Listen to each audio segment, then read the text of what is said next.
So I've been telling you for about a week now that I've been trying to get this raccoon, and I knew he was huge. He's been harassing the cat at night is what he's doing. He's trying to get the cat's food. Well, I've been taking the cat's food inside, so now she has to go hungry all night long. That way he doesn't eat the food because he's eating more than the cat. I've been trying to catch him, and the thing is he just wouldn't get caught. I've tried everything.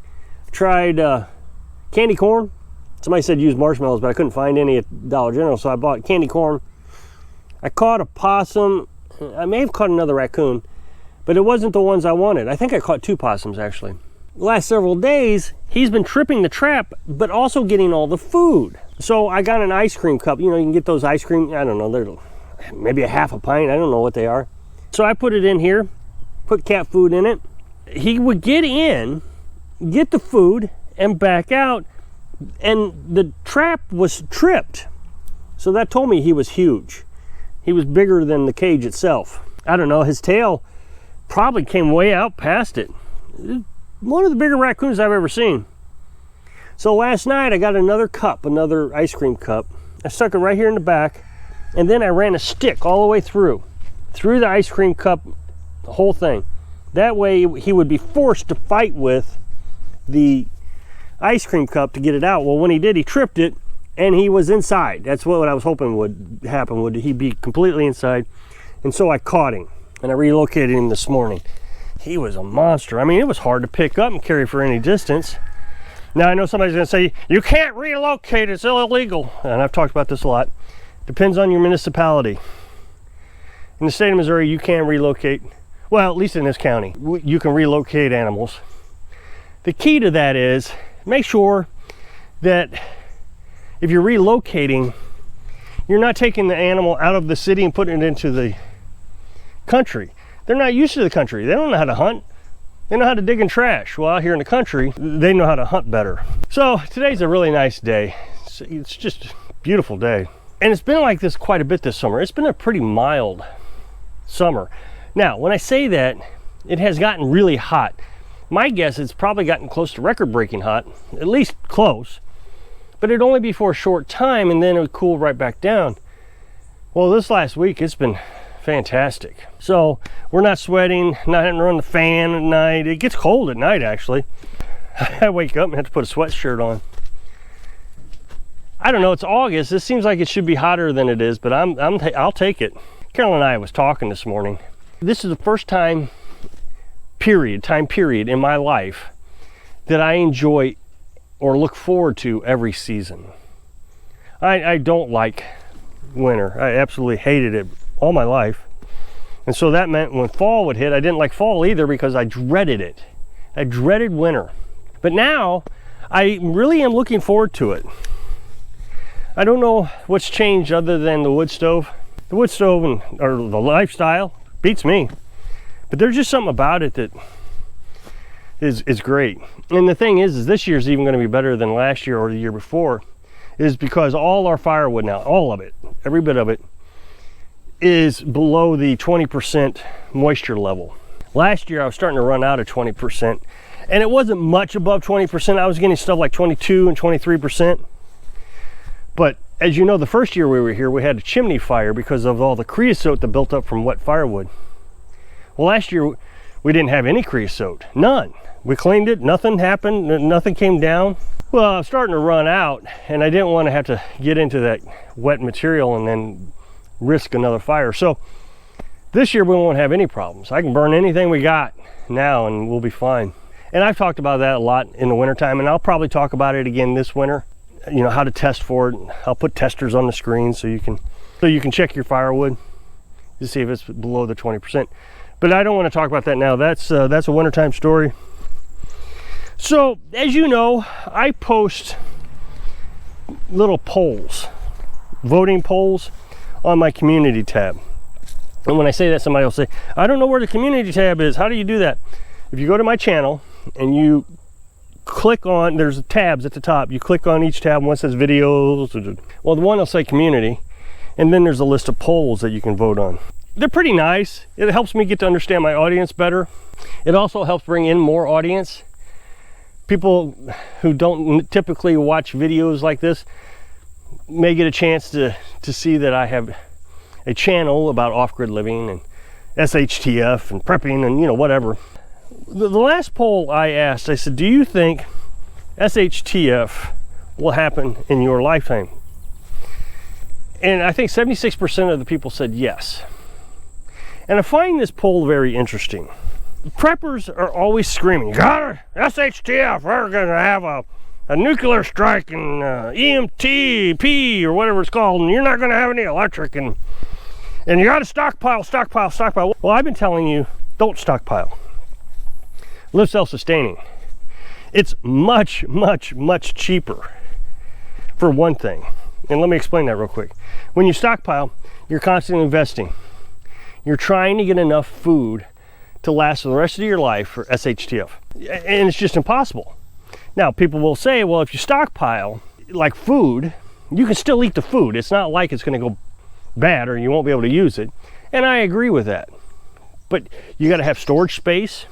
So you gotta have a bigger house.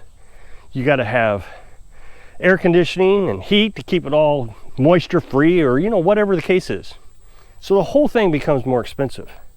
Whereas I spent $4,200 on the piece of property, probably another $1,000, I don't even know if it's $1,000, on solar panels, spent $5,000 on my little tiny house that I built, and then I got some chickens, got a well. So, you know, $10,000 maybe, $11,000, and I have everything I need. So I'm self-sustaining. Now, I can't store a lot of stuff in my little tiny house. So I have to be self-sustaining. There's just nothing to stockpile if I want to be a prepper. But the prepper, I have determined, is a word that should be associated with stockpiling. Off-grid living should be associated with self-sustaining. Then the other portion of this is SHTF. What does that mean? I don't know if there's a proper definition, and I've been trying to give a definition. I watched a TV show, maybe in the early teens, 2010, 2011. Can't even remember the name of it. But the electric grid went down. And this guy, ex-military or whatever, I don't know, the whole show was wrapped around him. And that's what I envisioned SHTF, where for the rest of your life, everything has gone wrong. There's no grocery stores, there's no gas stations, there's no resources available, no electricity. And the show did a really good job of trying to explain what all you lose. You lose everything. Now, it went a little extreme, and the electricity, whatever happened to the electricity, disabled everything. Automobiles, absolutely everything. So it went a little bit extreme, but in the end, even if you had an automobile and it wasn't disrupted by this EMP thing or whatever it is, then eventually you're going to run out of gas. I don't think people have the imagination to what it really means to be SHTF. And that's why they don't understand why prepping, stockpiling won't work. I had one guy comment on one of my polls the other day. I think the question was, how long could you survive without electric? And he said, as long as I have gasoline, I can survive. And I said, okay, how are you going to get more gas if there's no electric? And he started talking about how you could go to the gas station, you could open up the tanks and you take gasoline out of there, or you can go to cars and take it out of the cars. Well, that's the same thing everybody else is thinking. You're stealing a product from somebody else. Isn't everybody else going to be stealing the product too? Because that is your sole survival resource. Gasoline. It's going to run out. Now, the thing about gasoline is it does go bad. Gasoline in my generator went bad in 1 month. It's got that ethanol in there, so it just eats everything up. So it goes bad and it starts to eat everything in your carburetor. Then over time it'll get this varnish smell. It will go bad, so you can't have it for long periods of time. Now, if you put it in a airtight gas can, it'll last for a very, very long time. But not everything's airtight. Your automobile isn't airtight. Those tanks aren't airtight at the gas station. You got to stop thinking about having resources available to you. They're not. You're just not going to have them. Another example about a resource. This is not poison ivy, so I can put my hand here. The one thing that people talk a lot about is hunting. I'm going to go hunting. during SHTF. So this is a lifelong thing. Remember, everybody else is thinking the same thing. Eventually, they're going to hunt things to such small numbers that you're not going to be able to hunt. It's just going to be gone. I live in a very poor area. And the two things I don't see very much of around here are rabbits and squirrels. It's because everybody around here is hunting them all the time. Until the numbers are so low, there's none around. There's plenty of possums and plenty of raccoons, as I have shown. Now that's another thing a lot of people talk about, is growing a garden. I can grow a garden, and that's my self-sustaining. I have been trying to prove, unsuccessfully, I mean, I'm just not that good at being able to explain it. I'm not a doctor, but I watch this doctor on YouTube, and he talks about a carnivorous diet. Vegetables are not going to sustain you. Rice and beans are not going to sustain you, even if you can grow them. Let's just assume you're not stockpiling them. Rice is nothing but sugar. So is beans. It's carbohydrates. And it doesn't provide all the proteins that you really need. There's a lot of deficiencies. So when you start eating a lot of carbohydrates, one of the things I was thinking about today is when Carolyn was eating just regular foods, everyday foods, not on a carnivorous diet, she had anxiety, severe anxiety. She goes onto a carnivorous diet, and her mental health has improved immensely. Just immensely. Imagine this, SHTF, you're struggling every day to survive, and now you have depression or anxiety or some other mental illness because you're eating carbohydrates. The other thing is it takes so much food to satisfy you when you're eating sugar. You eat rice at a restaurant, we all joke about it, you go to a Chinese restaurant, you eat rice, 5 minutes later you're hungry again. It's because your body just converted all that rice into sugar and you burned it off. Now you're hungry again. But with meat, and I've proven this to myself at least, and if you trust me, then I hope I've proven it to you. I used to eat peanut butter sandwiches every day for lunch.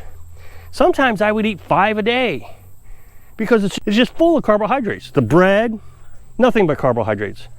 And the peanut butter had a ton of carbohydrates. So you're getting a little bit of protein out of the peanut butter and the rest is just sugar. So I was eating a lot. Well, now I can eat 3 eggs for lunch and that clearly satisfies me until supper. So I really think that you should consider a protein diet for your SHTF, not a vegetable diet. And to me, raising chickens is a lot easier than raising a garden. You need less resources. They self-produce, you raise some sunflower seeds for the protein, and they eat grass for everything else. Very easy to raise. So if you'll click that super thanks button down there, I'd really appreciate it. So I hope I can inspire you to think ahead so you can live your dreams. Thanks for watching.